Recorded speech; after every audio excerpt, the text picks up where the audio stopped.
An oil tanker crossed Strait of Hormuz escorted by US Navy ships. Question മാർക്കാണ്. Maybe on a PlayStation. നിങ്ങൾ ഒരു video game കളിച്ചതായിരിക്കും എന്നാണ് പറയുന്നത്. 5 മിനിറ്റിനകം അമേരിക്ക ട്വീറ്റ് പിൻവലിച്ചു. വൈറ്റ് ഹൗസ് സോഴ്സസിൽ നിന്ന് ഒരു ട്വീറ്റ് വന്നു. അത് ഊർജ്ജ സെക്രട്ടറിയുടെ ട്വീറ്റാണ്. ആ ഊർജ്ജ സെക്രട്ടറി ട്വീറ്റ് പറയുന്നത് അമേരിക്കൻ ഓയിൽ ടാങ്കർ അമേരിക്കൻ പടക്കപ്പലുകളുടെ സഹായത്തോടു കൂടി ഹോർമൂസ് കടലിലേക്ക് കടന്നു പറഞ്ഞ ട്വീറ്റ് വന്നു. ഈ ട്വീറ്റ് വന്നു പെട്ടെന്ന് എണ്ണവില ട്രംപ് പറഞ്ഞതിൻ്റെ പിന്നാലെയാണ് പെട്ടെന്ന് എണ്ണവില താഴേക്ക് വരികയായിരുന്നു. അപ്പോൾ ഇത് ഭയങ്കര രസകരമായി തോന്നി. ആദ്യമായി അങ്ങനെയാണെങ്കിൽ വലിയ സംഭവമാണ്. ഇത്രയും വലിയ സന്നാഹങ്ങളുണ്ടായിട്ടും അമേരിക്കൻ പടക്കപ്പൽ ഇതിനെ കടത്തുകയാണ്.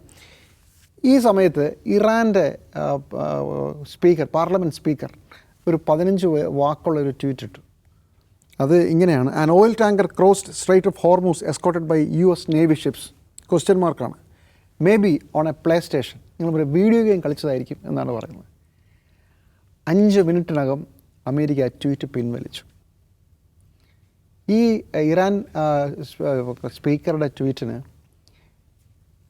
1 മില്യൺ വ്യൂസാണ്, 4700 റീട്വീറ്റുകളാണ്, 21 ലക്ഷം ലൈക്കുകളാണ്.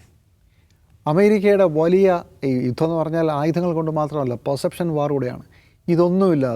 ഒന്നുമില്ലാതെ ഒരു ട്വീറ്റ് അമേരിക്കയുടെ എന്താ പറയുക, അവരുടെ ചരിത്രത്തിൽ ഈ യുദ്ധം വന്നതിന് ശേഷം ഏറ്റവും കൂടുതൽ ആളുകൾ വാച്ച് ചെയ്ത, ഏറ്റവും കൂടുതൽ ആളുകൾ റീപോസ്റ്റ് ചെയ്തൊരു ട്വീറ്റാണ്. അമേരിക്കയുടെ എല്ലാ തന്ത്രങ്ങളും പൊളിഞ്ഞ് പോകുന്നതിൻ്റെ വേറൊരു ഉദാഹരണം കൂടിയാണ് ഞാനീ പറഞ്ഞത്. ഒരു കണക്കുകൂട്ടലും ഇല്ലാതെ ഈ കാര്യങ്ങൾ അമേരിക്കയുടെ ഊർജ്ജ സെക്രട്ടറി ട്വീറ്റ് ചെയ്യാണ്. എന്നിട്ട് അവസാനം പറഞ്ഞതെന്നറിയാമോ, ഒരു ഇൻറ്റേൺ, അവിടെയുള്ള ഒരു ലോ ലെവൽ ഇൻറ്റേൺ അവർ ചെയ്തതാണ് ഇങ്ങനെ. പണ്ട് രാജീവ് ചന്ദ്രശേഖർ പറഞ്ഞ ഓർമ്മയില്ലേ, പുള്ളിക്ക് സീറ്റില്ലെന്ന് പറയുമ്പോഴത്തേക്ക് ഇനി ഞാൻ ഈ പണിക്കില്ല എന്ന് പറഞ്ഞ അവസാനം പുള്ളിയും പറഞ്ഞത് എൻ്റെ കൂടെ ഒരു ഇൻറ്റേൺ ചെയ്ത പണി എന്നാണ് രാജീവ് ചന്ദ്രശേഖർ അന്ന് പറയുന്നത്. ഓർമ്മയുണ്ടോ? അല്ലെങ്കിൽ ഇൻറ്റേണാണ് എല്ലായിടത്തും പ്രശ്നം ഉണ്ടാക്കുന്നത്. അപ്പോൾ അമേരിക്കയുടെ ഊർജ്ജ സെക്രട്ടറിക്ക് അവസാനം ട്വീറ്റ് പിന്നിലേക്ക് ഉണ്ട്. ഏതാ ഹോർമൂസ് കടലിൽ കൂടി ഞങ്ങളൊരു കപ്പൽ കടത്തിയെന്ന് പറയുക, അത് വൈറ്റ് ഹൗസ് അക്നോളജ് ചെയ്യുക, അവസാനം ഇറാൻ്റെ സ്പീക്കർ അത് കളിയാക്കി കഴിയുമ്പോഴത്തേക്ക് പിൻവലിച്ചുകൊണ്ട് ഓടുക. ഇതാണ് നടക്കുന്നത്.